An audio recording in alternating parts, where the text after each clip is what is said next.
aktor-aktor reformasi loh.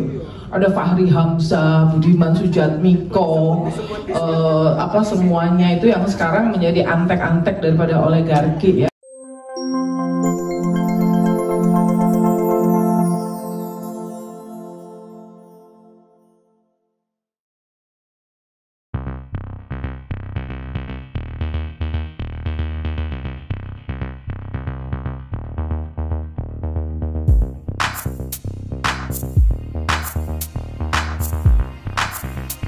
Yang justru yang tidak siap atau tadinya pernah siap, karena kan sekarang ada duduk di politisi-politisi ini tahun 98 aktor-aktor reformasi loh. Ada Fahri Hamzah, Budiman Sujatmiko, apa semuanya itu yang sekarang menjadi antek-antek daripada oligarki ya. Nah jadi mereka dulu siap, tapi rupanya mereka hanya menjadikan itu sebagai batu loncatan untuk ambisi politiknya ya.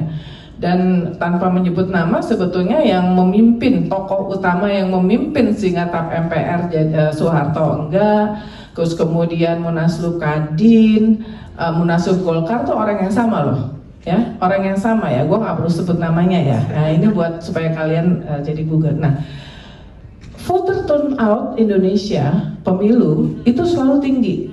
2024 Februari 82%. Susah banget di negara lain yang demokrasi untuk dapat segitu. Bahkan demokrasi maju. Itu artinya apa? Artinya pemilih yang notabene 54%-nya itu adalah anak muda, itu siap untuk demokrasi dan menggunakan hak pilihnya. Menggunakan hak pilih dalam pemilu langsung adalah bagian esensial dalam demokrasi ya.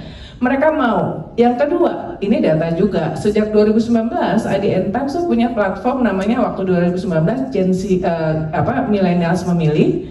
Kemudian dimulai dari tahun lalu Februari kick off pemilu, namanya Gen Z memilih, masih jalan sampai sekarang.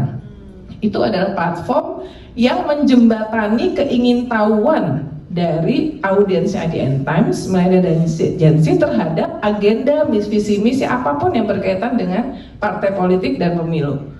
Tahun 2019 2000-an pertanyaan kita jawab setiap hari ya, dan menjadi the best platform engage buat millennial audience di digital media Asia. Tahun ini per hari ini udah lebih dari 1.700 pertanyaan ya. Dilengkapi dengan 82 talk show setiap hari Rabu. Dan dari pertanyaan itu kalau saya lihat keingintahuan daripada user itu tinggi, pengen tahu sistem pemilu seperti apa. Apa sekarang yang terbaru kalau milih kota kosong itu melanggar hukum atau enggak? Kalau nyoblos 3-3-nya itu melanggar, karena sekarang isunya itu kan melanggar hukum atau enggak segala macam. Jadi keingintahuan itu kan menunjukkan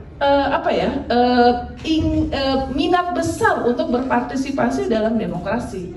Jadi itu yang saya bisa sampaikan dari perspektif anak-anak muda yang menjadi audiens IDN Times, dan saya rasa anak muda seluruh Indonesia siap. Nah sekarang masalahnya adalah gini, IDN Times kan urban, ya nggak? Ibu mertua saya nggak tahu ada demo 22 Agustus. Karena apa? Mungkin tidak seperti sebelumnya, itu TV terutama, menurut sumber informasi yang penetrasinya masih paling besar 90%, itu adalah free to air TV. Kita ngelihat siapa yang punya free to air TV. It's part of the konglomerasi. Mungkin dia cuma bikin berita-berita pendek aja, tidak membuat live, sehingga banyak orang yang sebetulnya hanya masih mengandalkan informasinya dari free to air TV, karena memang lebih dari 90% akses sumber informasi masih dikuasai oleh free to air. Keduanya itu adalah lewat internet, media online termasuk media sosial. Tapi kan yang sampai pelosok itu adalah free to air dan gak ada live report, almost no. Sehingga apa yang terjadi 22 Agustus di depan DPR banyak yang nggak tahu.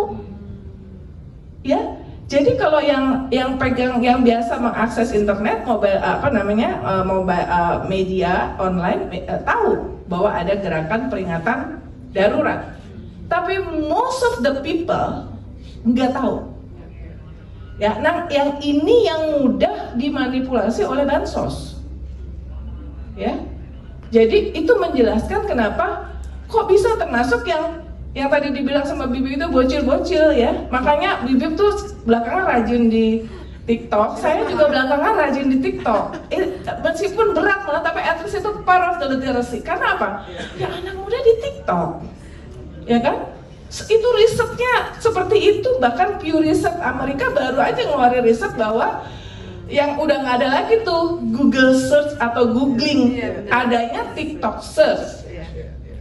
Jadi apa yang bisa diharapkan literasi dari video 1 menit, gue nggak bisa bikin video 1 menit, minimal mesti 3 menit, harus dijelasin soalnya kan. Nah jadi ini adalah situasi terjadi, jadi media sedang tidak baik-baik saja, udah lama, simply karena bisnis model, ya. Dan ketika media itu tidak baik-baik aja, rugi, maka di situ tidak ada independensi, karena semuanya bergantung kepada pemilik. Lu kan masih gua injek terus nih. Lu masa ngelawan saya, kamu harus menyampaikan kepentingan saya dong. Ya kan? Makanya independen media dan media yang sehat itu sangat penting untuk memastikan newsroom itu independen termasuk terhadap kepentingan pemilik. Dan dalam hal ini udah bukan lagi dipakainya kayak Rappler. Rappler itu 2016, karena kan saya pernah pegang Rappler Indonesia ya, sama Maria Ressa. Itu ketika Duterte berkuasa yang di-cut line of iklan. Jadi kalau lu terlalu galak, itu kekuasaan itu behind the scene itu ngancem-ngancemin orang untuk jangan pasang iklan di situ. Dan ketika kemudian bisnisnya sulit, ya, akhirnya kan gimana? Semua orang tuh kalau menadahkan tangan di bawah, gimana lu gimana mau ngelawan gua, lu rugi, udah bagus nggak gua tutup gitu kan. Nah jadi media sedang tidak baik-baik saja karena beberapa hal, termasuk disrupsi, kemudian pandemik, model bisnis, konglomerasi kepemilikannya juga, sehingga tidak bisa optimal untuk menjalankan public literasi sampai ke pelosok-pelosok ya. Kalau media online itu urban ya, yang punya smartphone ya, tapi banyak yang belum punya. Mungkin kira-kira situasinya seperti itu.